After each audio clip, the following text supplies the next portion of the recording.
കൂനമ്മാവില് sister ഏലീശാമ്മ എന്ന് പറഞ്ഞ ഒരു ഇന്ത്യയിലെ ആദ്യത്തെ കന്യാസ്ത്രീയാണ്. അപ്പോൾ ആ സിസ്റ്ററിന്റെ ഒരു പാട്ട് അവരുടെ ഒരു വാർഷിക ആഘോഷത്തിന്റെ പരിപാടിയായിട്ട് അവിടെ ഒരു പാട്ട് കൊടുത്തായിരുന്നു. അത് അവർക്ക് എല്ലാവർക്കും ഭയങ്കരമായിട്ട് ഇഷ്ടപ്പെടുകയും എല്ലാവരും അവിടെ ഒരുപാട് പ്രായമുള്ള അമ്മമാരൊക്കെ വന്നിട്ട് എന്നെ അനുഗ്രഹിക്കുകയൊക്കെ ചെയ്തതാണ്.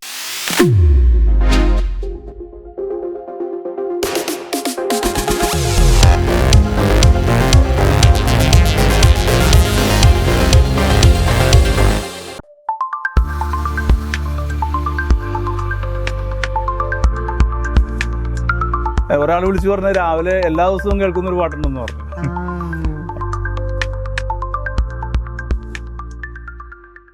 മുഴുവൻ 8 പാട്ട് എഴുതിക്കൊണ്ടാണ് ഞാൻ രംഗപ്രവേശം ചെയ്തത്. അതില് ഭാര്യനെ കുറിച്ചൊരു പാട്ട് എഴുതി. അത് ഭയങ്കരമായിട്ട് ഇഷ്ടപ്പെട്ട ഒരു പാട്ടാണ്. ടോക്ക് ഫ്രെയിമിലേക്ക് എല്ലാവർക്കും സ്വാഗതം. ഇന്നത്തെ നമ്മുടെ ഗസ്റ്റ് ഗാനരചയിതാവ് ജലീൽ കെ ബാവയാണ്. ഒരുപാട് നല്ല ഡിവോഷണൽ സോങ്സ്, ആൽബം സോങ്സ് നമുക്ക് നൽകിയ ജലീൽ കെ ബാവയെ സ്വാഗതം ചെയ്യാം. നമസ്കാരം. എന്തൊക്കെയുണ്ട് പുതിയ വിശേഷങ്ങൾ? പുതിയതായിട്ട് ഇപ്പോൾ വന്നത് ഓണപ്പാട്ടാണ്. ഇപ്പൊ എത്ര വർഷമായി ഇൻഡസ്ട്രിയിലോട്ട് വന്നു? ഇപ്പോ 25 വർഷമായി. 25 വർഷമായിട്ട് ഇൻഡസ്ട്രിയിലുണ്ട്. ആദ്യമായിട്ട് ചെയ്ത വർക്കുകളൊക്കെ? ആദ്യമായിട്ട് ചെയ്തത് ഒരു ഷെഹനായി എന്ന് പറയുന്ന ഒരു ഓഡിയോ കാസറ്റാണ് ആദ്യമായിട്ട് ചെയ്തത്. ഓഡിയോ കാസറ്റ്, അന്നത്തെ ഓഡിയോ കാസറ്റ്. ഈ ഗാനരചനയിലേക്ക് എങ്ങനെയാണ് വന്നത്? ഗാനരചനയിലേക്ക് വന്നത് കവിതകൾ എഴുതുമായിരുന്നു ചെറുപ്പത്തിൽ. അപ്പോൾ പിന്നെ എൻ്റെ സുഹൃത്തുക്കളാണ് സയൻ അൻവർ എന്ന് പറയുന്ന എൻ്റെ 2 സുഹൃത്തുക്കളാണ്. അപ്പോൾ അവര് ഈ സംഗീത സംവിധാന രംഗത്തേക്ക് വരുന്നതിന് മുമ്പ് ഇങ്ങനെ അവർക്ക് ട്യൂൺ ചെയ്യാൻ വേണ്ടിയായിട്ട് കുറെ ഡമ്മി പാട്ടുകൾ ഇങ്ങനെ എഴുതി കൊടുക്കുമായിരുന്നു. അങ്ങനെ അവർക്ക് വേണ്ടിയായിട്ട് ഇങ്ങനെ പാട്ടുകൾ എഴുതുമായിരുന്നു. അങ്ങനെ അവരുടെ ഒരു ആൽബം വന്നു കഴിഞ്ഞപ്പോൾ അതിലേക്ക് ഒരു ചാൻസ് തരാമെന്ന് പറഞ്ഞ് എന്നെ അങ്ങനെ വിളിക്കുകയാണ് ചെയ്തത്. പിന്നെ അതിലൊരു ഭാഗ്യം ഉണ്ടായത്, അതില് ഒരു പാട്ട് തന്നു, അടുത്ത പാട്ട് തന്നു. അങ്ങനെ അതിൽ 8 പാട്ടും ഞാൻ തന്നെ എഴുതി. ആ ഓഡിയോ കാസറ്റിൽ മുഴുവൻ 8 പാട്ട് എഴുതിക്കൊണ്ടാണ് ഞാൻ രംഗപ്രവേശം ചെയ്തത്. അപ്പം ചെറുപ്പത്തിൽ എങ്ങനെയാണ് സംഗീതത്തോടുള്ള ഒരു ഇഷ്ടം? ചെറുപ്പത്തില് മുതലേ മലയാളത്തിനോടും മലയാള ഭാഷയോടുള്ളൊരു ഭയങ്കര ഒരു താല്പര്യം ഉണ്ടായിരുന്നു. ഒരുപാട് പുസ്തകങ്ങൾ വായിക്കുമായിരുന്നു. അപ്പൊ അങ്ങനെ ആ പുസ്തകങ്ങളും കവിതകളും. പാട്ട് പഠിച്ചിട്ടുണ്ട്? പാട്ടില്ല, പാട്ട് പാടണമെന്നും അറിയില്ല, എഴുതാനാണ്. അപ്പൊ അങ്ങനെയാണ് മലയാളത്തിനോടുള്ളൊരു താല്പര്യമാണ് എന്നെ ഈ ഫീൽഡിലേക്ക് കൊണ്ടുവന്നു. മാപ്പിളപ്പാട്ട് അല്ലാണ്ട് പിന്നെ ഇതൊക്കെ ഹിന്ദു ഡിവോഷനിലുണ്ട്, ക്രിസ്ത്യൻ ഡിവോഷനിലുണ്ട്, പിന്നെ കുറെ ആൽബങ്ങളുണ്ട്. പിന്നെ ഇപ്പൊ ഈ അടുത്തിടയ്ക്ക് ഒരു ബെസ്റ്റി എന്ന് പറഞ്ഞ സിനിമ ഉണ്ട്, അതില് എന്റെ ഒരു പാട്ടുണ്ടായിരുന്നു. അപ്പൊ അങ്ങനെ ഇപ്പം എത്ര പാട്ട് ടോട്ടൽ? ഒരു 2000-ൽ മേലെ പാട്ടുകൾ എഴുതിയിട്ടുണ്ട്. ഈ പാട്ട് എഴുതുമ്പോ നമ്മള് ആദ്യം അതിന്റെ ലിറിക്സ് എഴുതാൻ സമയത്ത് ട്യൂണ് മനസ്സിൽ കണ്ടുകൊണ്ടാണോ? അതായത് 2 രീതിയിൽ എഴുതാറുണ്ട്. സിദ്ധാർത്ഥ വിജയൻ മാഷിന്റെ ഒക്കെ പാട്ടുകൾ എഴുതുന്നത് എഴുതിയിട്ട് ട്യൂൺ ചെയ്യാണ് ചെയ്യുന്നത്. പിന്നെ ഇപ്പോഴെല്ലാം കൂടുതൽ എഴുതിയിരിക്കുന്ന ട്യൂണിനനുസരിച്ചാണ്. ചില സംഗീത സംവിധായകരുടെ പാട്ടുകളൊക്കെ എഴുതി കൊടുത്തിട്ട് അവർ ട്യൂൺ ചെയ്യുന്ന രീതിയുണ്ട്, മൂഡ് അനുസരിച്ചിട്ടാണ്. പിന്നെ അതേപോലെ ഈ പാട്ട് നമ്മൾ എഴുതുന്ന സമയത്ത് ഇന്ന ആള് പാടണം എന്നുള്ളത് മനസ്സിൽ വന്നു, അത് അവർ പറഞ്ഞിട്ടുണ്ടാവും. അപ്പൊ അവർക്ക് വേണ്ടിയുള്ള പ്രത്യേകിച്ച് ഇപ്പൊ അഫ്സല് അങ്ങനെയുള്ള സിംഗേഴ്സ് ഒക്കെ പാടുമ്പോൾ അതനുസരിച്ചുള്ള അവർക്ക് പറ്റിയ ചില വാക്കുകളും കാര്യങ്ങളും എല്ലാം ഉണ്ട്. അവരുടെ ആ പാട്ട് അവർ പാടുന്നത് നമ്മുടെ ഒരു ഭാവനയിലുണ്ടാവും. അപ്പൊ ആ ഒരു രീതിയിൽ അങ്ങനെ ഇപ്പൊ ഞാനല്ല, എല്ലാവരും എഴുതുന്ന അങ്ങനെയാണെന്ന് എനിക്ക് തോന്നുന്നു. ആ സിംഗറിനെ ആലോചിച്ചിട്ടാണ് പിന്നെ എഴുതുക അല്ലേ? ആ സിംഗറിനെ ആലോചിച്ചിട്ടാണ്. ആ സിംഗർ പാടിക്കഴിഞ്ഞാൽ നന്നാകുന്ന കുറെ ഭംഗിയുള്ള വാക്കുകളൊക്കെ ഉണ്ട്. അപ്പൊ അങ്ങനെയുള്ള സംഗതികളൊക്കെ പാട്ടിന്റെ വിജയമാണ് ഇതിലെ ഏറ്റവും വലിയ ലക്ഷ്യം. അപ്പൊ അതാണ്. ഈ ചെറുപ്പത്തിലെ യൂത്ത് ഫെസ്റ്റിവൽ സ്കൂളിൽ പഠിക്കുന്ന സമയത്തൊക്കെ പോയിട്ടുണ്ടോ കവിത എഴുതാനും? സ്കൂൾ ഫെസ്റ്റിവലില് കവിതാ മത്സരങ്ങളിലൊക്കെ പങ്കെടുക്കാറുണ്ട്. എനിക്കൊരു വായന ഒരു നല്ല ഘടകമാണ്. വായനയാണ് എന്റെ ഏറ്റവും പ്രധാനപ്പെട്ട, എന്റെ ഹാർട്ട് വായന തന്നെയാണ്. കൂടുതൽ പുസ്തകങ്ങൾ വായിച്ചു കഴിഞ്ഞാൽ മാത്രമേ നമുക്ക് എഴുതാൻ സാധിക്കുള്ളൂ. ഹിന്ദു ഡിവോഷണൽ സോങ്സ് ഏതൊക്കെയാണ്? ഹിന്ദു ഡിവോഷനില് അയ്യപ്പ ഭക്തിഗാനങ്ങളുണ്ട്, അതുപോലെ കൃഷ്ണ ഭക്തിഗാനങ്ങളുണ്ട്, അതുപോലെ കുറെ പാട്ടുകൾ എഴുതിയിട്ടുണ്ട്. അവിടെയുള്ള വീടിനടുത്തുള്ള അമ്പലങ്ങൾക്ക് വേണ്ടിയൊക്കെ എഴുതി കൊടുക്കാം. ഈ പാട്ടുകൾ എഴുതാൻ സമയത്തെ മോസ്റ്റ് ചലഞ്ചിങ് ആയിട്ടുള്ളത് ഒരുപാട് സമയമെടുത്ത് എഴുതിയിട്ടുള്ള പാട്ടുകൾ വല്ലതും ഉണ്ടോ? സമയമെടുത്ത് എഴുതിയിരിക്കുന്ന പാട്ടുകൾ, ചില പാട്ടുകൾ പെട്ടെന്ന് എഴുതാൻ പറ്റും, ചില പാട്ടുകൾ ചിലപ്പോൾ ഒരുപാട് സമയം എടുക്കും. അത് ഈ ലാളിത്യം കൂടുന്നതോടെ, ലാളിത്യം ഒരുപാട് കൊണ്ടുവരാൻ ശ്രമിക്കുമ്പോൾ, അല്ലെങ്കിൽ നമ്മൾ ലളിതമായിട്ട് എഴുതാൻ ശ്രമിക്കുമ്പോഴാണ് കൂടുതൽ സമയം എടുക്കുന്നത്. സാഹിത്യത്തിൽ കൂടി പോകുകയാണെങ്കിൽ വലിയ കുഴപ്പമില്ല. ഇപ്പം ഈ മുസ്ലിംസ് ഇപ്പം മാപ്പിള പാട്ടുകൾ എന്ന് പറഞ്ഞാൽ തന്നെ ഫോക്ക് ആണല്ലോ അതിന്റെ മെയിൻ ആയിട്ട്. ഫോക്ക് അതിൽ നിന്ന് രൂപാന്തരം പ്രാപിച്ചു വന്നത് തന്നെയാണ്. അത് തന്നെയാണ് ശരിക്കും മാപ്പിള പാട്ടുകൾ. ട്രഡീഷണൽ എനിക്ക് തോന്നുന്നു മലബാർ സൈഡിലാണ് ഏറ്റവും കൂടുതൽ. മലബാറിലെ ഒരു കാലഘട്ടത്തിൽ സ്വാതന്ത്ര്യ സമരവുമായിട്ട് ബന്ധപ്പെട്ട അതില് വിപ്ലവകാരികൾക്ക് കൂടുതൽ വീര്യം കൊടുക്കാൻ വേണ്ടി ഓരോ ചരിത്ര സംഭവങ്ങൾ ഇതുപോലെ അന്നത്തെ കുറച്ച് ഭാഷകളുണ്ട്, ചെന്തമിഴ് അങ്ങനെയുള്ള കുറച്ച് ഭാഷകളുണ്ട്. ആ ഭാഷകളിൽ രചിക്കപ്പെട്ട പാട്ടുകളാണ് ശരിക്കും ആദ്യം മാപ്പിളപ്പാട്ട് എന്നുള്ള രീതിയിൽ ട്രഡീഷണൽ സോങ് ആയിട്ടാണ് ആദ്യം വന്നത്. അതെ ട്രഡീഷണൽ സോങ്സുകൾ ശരിക്കും, അതായത് ഇപ്പൊ അതിൽ ചരിത്രം രേഖപ്പെടുത്തുന്നതും ഇതിപ്പോ ഒരു ഫോക്ക് സോങ് ആണെന്നുള്ള രീതിയിലാണ് രേഖപ്പെടുത്തിയിരിക്കുന്നത്. പിന്നീട് കാലാകാലങ്ങളിൽ അതിൽ മാറ്റം വന്നതാണ്. അപ്പൊ മലബാർ ആ ഒരു പ്രദേശത്ത് എല്ലാ വീട്ടിലും അല്ലെ മാപ്പിളപ്പാട്ട് കേൾക്കുന്ന മാത്രം വീടുകൾ തന്നെ ഉണ്ട്. മാപ്പിളപ്പാട്ടിന്റെ പ്രേക്ഷകർ കൂടുതൽ അവിടെ തന്നെയാണ്. അവരാണ് മാപ്പിളപ്പാട്ടിനെ വളർത്തിയതും എല്ലാവരും തന്നെയാണ്. പിന്നെ അത് കഴിഞ്ഞിട്ടാണ് ആൽബം സോങ്സ് ആയിട്ടും ഇങ്ങനെ മാറിക്കൊണ്ടിരുന്നത്. മാപ്പിളപ്പാട്ടിന്റെ ആദ്യത്തെ അതിന്റെ ഒരു ഘടന എന്ന് പറഞ്ഞു കഴിഞ്ഞാൽ ഈ വിപ്ലവകാരികൾക്ക് കൂടുതൽ ഊർജം കൊടുക്കാൻ വേണ്ടിയുള്ള ഓരോ ചരിത്ര സംഭവങ്ങളായിട്ട് ബന്ധപ്പെട്ട പാട്ടുകളായിരുന്നു. അതിങ്ങനെ ചെന്തമിഴ് പോലെയുള്ള ഭാഷകളിൽ എഴുതിയ പാട്ടുകൾ, മോയിൻകുട്ടി വൈദ്യർ അങ്ങനെയുള്ള ആളുകളുടെ പാട്ടായിരുന്നു.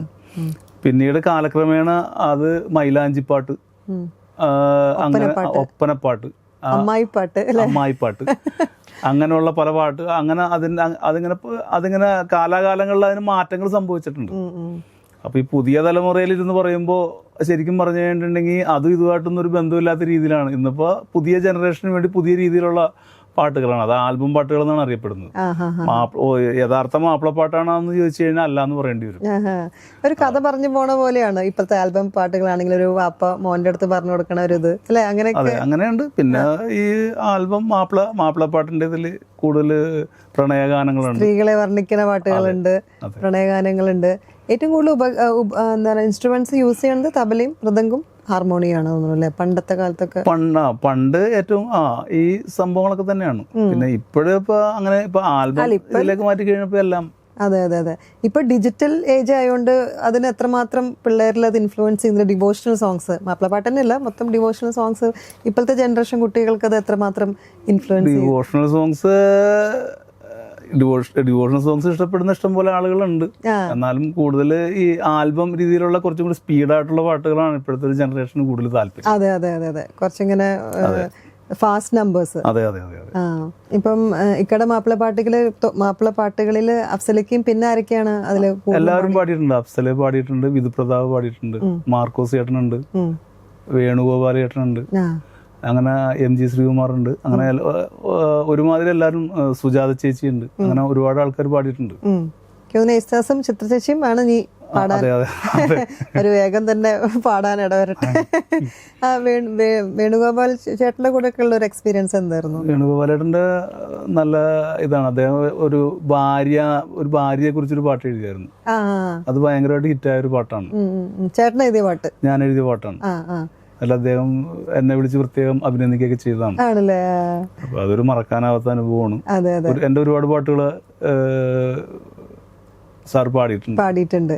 അതേപോലെ സുജാത ചേച്ചി പാടിയതും, സുജാത ചേച്ചിയും അഫ്സലും കൂടി പാടിയ പാട്ടുകളുണ്ട്. ഒരു മുസാഫ് എന്ന് പറഞ്ഞൊരു ആൽബത്തിലെ പാട്ടുകളുണ്ട്. പിന്നെ വിധുപ്രതാപ് പാടിയത് വെള്ളാമ്പൽ പൂന്നുള്ളാനെന്ന് പറഞ്ഞൊരു പാട്ടുണ്ട്. അത് ഹിറ്റായ പാട്ടാണ്. പിന്നെ അതുപോലെ തന്നെ എന്റെ സുഹറ എന്ന് പറഞ്ഞ ഈസ്റ്റ് കോസ്റ്റിന്റെ ഒരു ആൽബം ഉണ്ട്.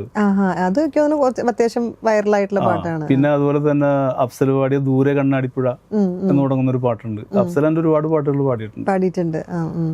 അപ്പൊ അങ്ങനെ ഇവരൊക്കെ നല്ല രീതിയിൽ എന്നെ ബൂസ്റ്റ് ചെയ്യാറുണ്ട്. ഇങ്ങനെ എനിക്ക് ഒരുപാട് അവസരങ്ങളൊക്കെ അഫ്സൽ വാങ്ങിച്ചു തന്നിട്ടുണ്ട്. ഈസ്റ്റ് കോസ്റ്റിന്റെ മാപ്പിളപ്പാട്ടുകൾ അല്ലാണ്ട് വേറെ ഈസ്റ്റ് കോസ്റ്റിന്റെ ആൽബം സോങ്സുകളുണ്ട്. ഈസ്റ്റ് കോസ്റ്റിന്റെ ഒരു മരിക്കാൻ പറഞ്ഞാലും മറക്കാൻ പറയരുത് എന്ന് പറഞ്ഞാൽ അതിലെ എല്ലാ പാട്ടും ഞാൻ തന്നെ എഴുതിയതാണ്. അത് കുറച്ച് മെലഡി പോലത്തെ പാട്ടുകളാണ്. ഒരു കുറെ മെലഡിയാണ്, ഒരു വിഷാദഗാനങ്ങളാണ്. ഈസ്റ്റ് കോസ്റ്റിന്റെ കുറെ വർക്കുകളായിട്ട് ഞാൻ സഹകരിച്ചിട്ടുണ്ട്.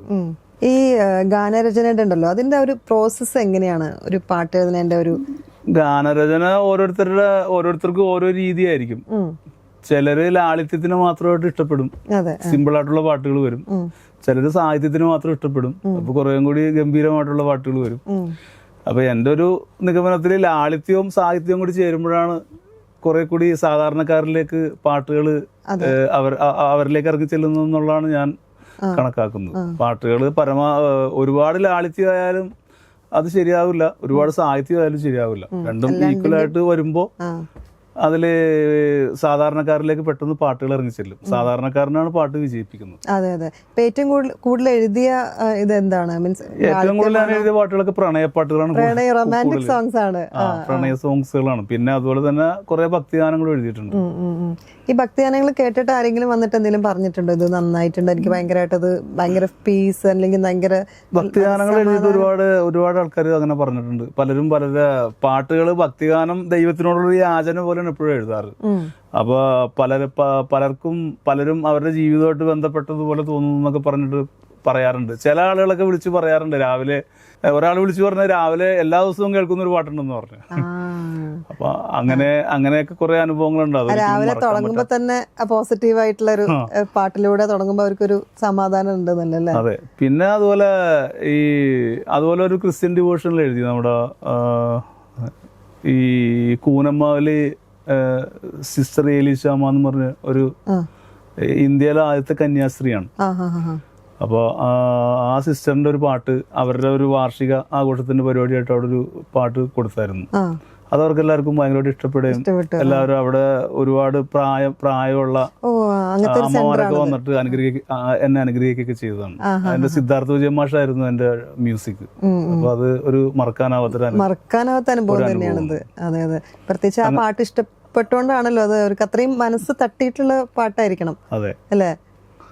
അങ്ങനെ ഒരുപാട് അനുഭവങ്ങളുണ്ട്. വിനീത് ശ്രീനിവാസൻ പാടിയിട്ടുണ്ട്, അതുപോലെ വൈക്കം വിജയലക്ഷ്മി പാടിയിട്ടുണ്ട്. അങ്ങനെ ഒരുമാതിരിപ്പെട്ട എല്ലാ ആൾക്കാരും പാടിയിട്ടുണ്ട്. ഈ സിനിമയിലേക്കുള്ള ഒരു കോൾ എങ്ങനെയാ വന്നത്? സിനിമയിലേക്ക് വന്നത് അതിന്റെ മ്യൂസിക് ഡയറക്ടർ അൻവറമൻ എന്ന് പറഞ്ഞ ആളായിരുന്നു അതിന്റെ മ്യൂസിക്. അപ്പൊ അദ്ദേഹം വഴിയായിട്ട് വന്നതാണ്. അതൊരു എക്സ്പീരിയൻസ് എങ്ങനെ ഉണ്ടായിരുന്നു? ആദ്യമായിട്ട് സിനിമയിലേക്ക് ആ സിറ്റുവേഷൻ പറഞ്ഞു തന്നിട്ടുണ്ടായിരുന്നോ? അതൊരു ഇതായിരുന്നു, ഒരു കല്യാണപ്പാട്ടായിരുന്നു, കല്യാണ വീട്ടിലുള്ള ഒരു പാട്ട്. അപ്പൊ ഒരു നല്ല ഒരു പെപ്പേ സോങ് പോലെ കുറച്ചൊരു അടിച്ചുപൊളി പാട്ടാണല്ലേ? ഈ പാട്ട് നമുക്ക് മനസ്സിൽ വരുന്ന ആ ഒരു സന്ദർഭങ്ങൾ എപ്പോഴാണ്? ഇപ്പൊ ചിലപ്പോ ചിലർക്ക് പാട്ട് വരുന്ന സന്ദർഭങ്ങൾ എന്ന് പറഞ്ഞു കഴിഞ്ഞാൽ നമുക്ക് ഇപ്പൊ തരുന്ന ട്യൂൺ തരും. ട്യൂൺ കേൾക്കുമ്പോ തന്നെ നമുക്ക് ആ പാട്ടിന്റെ മൂഡും കാര്യങ്ങളെല്ലാം മനസ്സിലാവും. അവരതിന്റെ ഒരു കൺസെപ്റ്റ് നമുക്ക് തന്നിട്ടുണ്ടാവും. അപ്പൊ അതനുസരിച്ച് എഴുതാൻ കുഴപ്പമില്ല. അതല്ലാണ്ട് നമ്മൾ എഴുതണത് ഏതൊക്കെ സിറ്റുവേഷനിലാണ്? ഇപ്പൊ ചിലപ്പോൾ ചിലവര് ട്രാവൽ ചെയ്യാൻ നേരത്ത് മനസ്സിൽ ഇങ്ങനെ ഒരു എഴുതാൻ എനിക്ക് ഏറ്റവും ഒരു നല്ല സമയമായിട്ട് തോന്നിയിരിക്കുന്നത് വെളുപ്പിനുള്ള സമയമാണ്, പുലർച്ചെയുള്ള സമയമാണ് അങ്ങനെ തോന്നിയിരിക്കുന്നത്. അപ്പോഴാണ് ഭാവനകള് നമ്മൾ കുറേ കൂടി മൈൻഡ് എല്ലാം നല്ലതായിരിക്കും. അത് ശരി, ആ സമയത്താണ് എഴുതാറുള്ളത്. ഇപ്പൊ ചെയ്ത പാട്ടുകളില് ജനപ്രിയമായിട്ടുള്ള പാട്ടുകൾ ഏതൊക്കെയായിരുന്നു? ജനപ്രിയമായിട്ടുള്ള പാട്ടുകൾ അറിയിപ്പോ ആരാണെങ്കിലും അയാൾ അറിയപ്പെടുന്ന കുറച്ച് പാട്ടുകളിൽ കൂടി ആയിരിക്കും. അതുപോലെ ഉള്ള പാട്ടുകളാണ്. ഒരു മുസാഫ് എന്ന് പറഞ്ഞൊരു ആൽബം വന്നു, അതിൽ അഫ്സലും സുജാത ചേച്ചിയാണ് പാടിയേക്കുന്നത്. അത് ഭയങ്കര ഹിറ്റായിരുന്നു. അതിലെ പാട്ടുകൾ ഞാനും അതുപോലെ OM കരുവാരക്കുണ്ടെന്ന് പറയുന്ന ഇക്കായും കൂടെയാണ് എഴുതിയേക്കുന്നത്. 4 പാട്ട് ഞാനും 4 പാട്ട് അദ്ദേഹം എഴുതിയേക്കുന്നത്. പിന്നെ അതിനുശേഷം ഒരു വെള്ളാമ്പൽ പൂന്നുള്ളാണെന്ന് പറഞ്ഞൊരു പാട്ട് വന്നു. അത് സയൻ ആണ് മ്യൂസിക് ചെയ്തിരിക്കുന്നത്. പിന്നെ എന്റെ സൂറ ഈസ്റ്റ് കോസ്റ്റിന് വേണ്ടി ചെയ്തത്, അത് അബ്ദുൽ ഖാദർ കാക്കനാടാണ് മ്യൂസിക് ചെയ്തിരിക്കുന്നത്. പിന്നെ അതുപോലെ തന്നെ ദൂരെ കണ്ണാടിപ്പുഴ എന്ന് പറഞ്ഞൊരു പാട്ടുണ്ട്, അതും സയൻ മ്യൂസിക് ചെയ്തതാണ്. പിന്നെ ബെസ്റ്റി മൂവിയിലെ ഫിലിം അൻവർ റഹ്മാൻ മ്യൂസിക് ചെയ്തതാണ്. അപ്പൊ അങ്ങനെയൊക്കെ അതെല്ലാം ശ്രദ്ധിക്കപ്പെട്ട പാട്ടുകളാണ്. ഇപ്പൊ ഈ എഴുത്ത് മാത്രമല്ലാണ്ട് പാട്ട് കമ്പോസ് ചെയ്യാനുള്ള ഇല്ല, കമ്പോസ് ചെയ്യാനുള്ള അങ്ങനെയൊന്നുമില്ല. ഇതിലും ചെയ്ത് പിന്നെ തമാശകൾ ചെയ്ത് നോക്കിയിട്ടുണ്ടോ? ഇല്ല, അങ്ങനെ ഞാൻ ശ്രമിച്ചിട്ടില്ല. ഞാൻ ഇതിലേക്ക് മാത്രം കോൺസെൻട്രേറ്റ് ചെയ്ത് അങ്ങനെ പോകും. ആണല്ലേ. ഇപ്പൊ ഫാമിലിയിൽ ഇപ്പം വൈഫിന് ഇഷ്ടപ്പെട്ട പാട്ടുകൾ ഏതൊക്കെയാണ്? ഇപ്പൊ റൊമാൻറ്റിക് ആണ്? വൈഫിന് ഇഷ്ടപ്പെട്ട ഒരുപാട് പാട്ടുകളുണ്ട്. അതില് ഭാര്യനെ കുറിച്ചൊരു പാട്ട് എഴുതി, അത് ഭയങ്കരമായിട്ട് ഇഷ്ടപ്പെട്ട ഒരു പാട്ടാണ്. ഇപ്പം 10-20 വർഷമായല്ലോ ഇപ്പൊ ഇൻഡസ്ട്രിയിൽ വന്നിട്ട്. അപ്പൊ ആ ഒരു വ്യത്യാസം ഈ പാട്ടില്, ഇപ്പൊ ആൽബം സോങ്സ് ആയാലും ഡിവോഷണൽ സോങ്സ് ആയാലും അന്നത്തെയും ഇന്നത്തെയും തമ്മിലുള്ള ചേഞ്ചസ് നോക്കുകയാണെങ്കിൽ എന്തായിരിക്കും? അത് ശരിക്കും ഒരുപാട് നല്ല വ്യത്യാസമുണ്ട്. കാര്യം അന്നുണ്ടായിരുന്ന ആ ഒരു കൺസെപ്റ്റേ അല്ല ഇപ്പൊ. ഓർക്കസ്ട്രേഷനും അതുപോലെ തന്നെ വോയിസ് എല്ലാം മാറിയിട്ടുണ്ട്. അതുപോലെ എഴുത്തിനും ഒരുപാട് മാറ്റങ്ങൾ സംഭവിച്ചിട്ടുണ്ട്. അന്നത്തെ എഴുത്തല്ല. അന്നത്തെ എഴുത്ത് എന്ന് പറഞ്ഞിട്ടുണ്ടെങ്കിൽ അത് ഭക്തിഗാനങ്ങളും അതുപോലെ തന്നെ മൈലാഞ്ചി പാട്ടുകളുമായിട്ട് ഒതുങ്ങി നിന്നിരുന്നതാണ്. അതിൽ നിന്ന് വ്യത്യസ്തമായിട്ട് ഇപ്പൊ ഏറ്റവും കൂടുതൽ പ്രണയപ്പാട്ടുകളാണ് ഇപ്പൊ ഇറങ്ങുന്നത്. അത് ശരിക്കും മാപ്പിള പാട്ടാണെങ്കിലും ഇനിയിപ്പോ ആൽബം സോങ്സുകളാണെങ്കിലും ഈ എല്ലാം ഒരു സിനിമ സ്റ്റൈലിലാണ് ഇപ്പൊ എല്ലാം വന്നുകൊണ്ടിരിക്കുന്നത്. അപ്പൊ അതിനെ ഒരു ട്രഡീഷണൽ ആയിട്ടുള്ളൊരു മാപ്പിളപ്പാട്ടെന്ന് പറയാൻ പറ്റില്ല. മാപ്പിളപ്പാട്ടിന്റെ വേറൊരു രൂപമൊന്നും വേറൊരു വെർഷൻ എന്ന് പറയാൻ പറ്റുള്ളൂ. അല്ല, എനിക്ക് തോന്നുന്നത് കാലഘട്ടത്തിന്റെ മാറ്റം കൂടിയാണ്. അതെ അതെ, കാലഘട്ടത്തിന്റെ മാറ്റമുണ്ട്, തലമുറ മാറ്റമുണ്ട്. അതെ അതെ അതെ അതെ. ഇപ്പൊ ചേട്ടന്റെ ഈ ഡ്രീം പ്രൊജക്ട് എന്താണ്? ഇപ്പം ഡ്രീം പ്രൊജക്ട് അല്ല, ഡ്രീം എന്ന് പറഞ്ഞു കഴിഞ്ഞിട്ടുണ്ടെങ്കിൽ എല്ലാവരെയും പോലെ സിനിമയിലേക്ക് കൂടുതൽ സജീവമാകാന്നുള്ളത് തന്നെയാണ്. അതെ അതെ അതെ. പിന്നെ നിലവിൽ കിട്ടിയ അവസരങ്ങളിലും എല്ലാം ഞാൻ സംതൃപ്തനാണ്. ഞാൻ അർഹിക്കുന്നതിനേക്കാളും കൂടുതൽ അവസരങ്ങൾ എനിക്ക് കിട്ടിയിട്ടുണ്ട്. എനിക്കതിൽ ആരോടും ഒരു പരാതിയില്ല. ഒരുപാട് എഴുതാൻ പറ്റി, പ്രതിഭാധനരായിട്ടുള്ള ഒരുപാട് കലാകാരന്മാരെ പരിചയപ്പെടാൻ പറ്റി. അതായത് ഞാൻ എൻ്റെ പരിമിതികൾക്കുള്ളിൽ നിന്നുകൊണ്ട് ദൈവം എന്നെ അതിന് മാത്രം അനുഗ്രഹിച്ചിട്ടുണ്ടെന്നുള്ളതാണ് ഞാൻ വിശ്വസിക്കുന്നത്. അപ്പം ഞാനതിൽ സന്തോഷവാനാണ്. കൂടുതൽ അവസരങ്ങൾ കിട്ടിയ സന്തോഷം, ഇനി കിട്ടിയില്ലെന്ന് വിചാരിച്ച് എനിക്കൊരു സങ്കടമില്ല. ഈ പാട്ടല്ലാണ്ട് വേറെ എന്തൊക്കെ ഹോബീസ് ആണുള്ളത്? പാട്ടല്ലാതെ ഞാൻ വാട്ടർ അതോറിറ്റിയുടെ കോൺട്രാക്ടറാണ്. മെയിൻ ഇത് എഴുത്തും വായനയൊക്കെ തന്നെയാണ് ഹോബി. ഏത് തരത്തിലുള്ള പാട്ടുകളാണ് കൂടുതലും കേൾക്കുക? ഇപ്പം സിനിമാ പാട്ടുകളാണെങ്കിൽ ഇപ്പം ഏത് തരത്തിലുള്ള? സിനിമാ പാട്ടുകൾ എല്ലാ തരത്തിലുള്ള പാട്ടുകൾ കേൾക്കാറുണ്ട്. എല്ലാം ഓരോന്നും പഠന വിധേയമാക്കേണ്ടതാണ്. നമ്മുടെ തൊഴില്, നമ്മള് ബന്ധപ്പെടുന്ന മേഖലയായിട്ട് ബന്ധപ്പെട്ട എല്ലാ കാര്യങ്ങളും നമ്മൾ അറിയണമല്ലോ. അപ്പൊ അങ്ങനെ ഇതിന് മുൻ നമ്മുടെ ഗുരുനാഥന്മാരായിട്ടുള്ള ഒരുപാട് എഴുത്തുകാരുണ്ടല്ലോ. എല്ലാവരുടെയും പുസ്തകങ്ങൾ വിശദമായിട്ട് തന്നെ പഠിക്കാൻ ശ്രമിക്കാറുണ്ട്. അങ്ങനെ കൃത്യമായിട്ട് നമ്മൾ ശരിക്കും പറഞ്ഞിട്ടുണ്ടെങ്കിൽ അതിൽ ഒരുപാട് ഹോംവർക്കുകൾ ചെയ്തുകൊണ്ടിരിക്കുന്നുണ്ട്. അതെ അതെ, അതൊരു നെവർ എൻഡിങ് പ്രോസസ് ആണല്ലോ. ഇങ്ങനെ അത് എപ്പോഴും പഠിച്ചുകൊണ്ടിരിക്കണം എന്നുള്ളതാണ്. ഗസൽസ് ഒക്കെ കേൾക്കാറുണ്ടോ? ഗസൽസും കേൾക്കാറുണ്ട്. ഉമ്പായിക്കട ഗസൽസും അതുപോലെ അത് ONV സാർ എഴുതി ഉമ്പായിക്ക പാടിയ പാട്ടുകൾ ഇതുണ്ട്. നല്ല ഭയങ്കര ഇഷ്ടമാണ് ആ പാട്ട്. അതൊക്കെ നമുക്ക് എത്ര കേട്ടാലും മതിയാവാത്ത, ബാബുക്കടൊക്കെ പാട്ടുകൾ കേട്ടാലും മതിയാവാത്ത പാട്ടുകളാണ്. കൊച്ചി തന്നെയാണല്ലോ കൊച്ചിക്കാരനാണ്. കൊച്ചിക്കാരനാണ്. ഫാമിലിയെ കുറിച്ചൊക്കെ?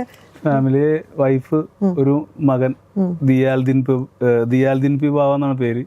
ഇവിടെ 7ൽ പഠിക്കുന്നു. മോൻ എങ്ങനെ പാട്ടായിട്ടൊക്കെ നന്നായിട്ട് ഒരുവിധമൊക്കെ പാടും. ഇപ്പം പാടാനൊക്കെ ഒരുവിധം കഴിവുള്ളതാണ്. വൈഫ് ഇൻഫോ പാർക്കിൽ വർക്ക് ചെയ്യുന്നു. വൈഫ് പാടുവോ?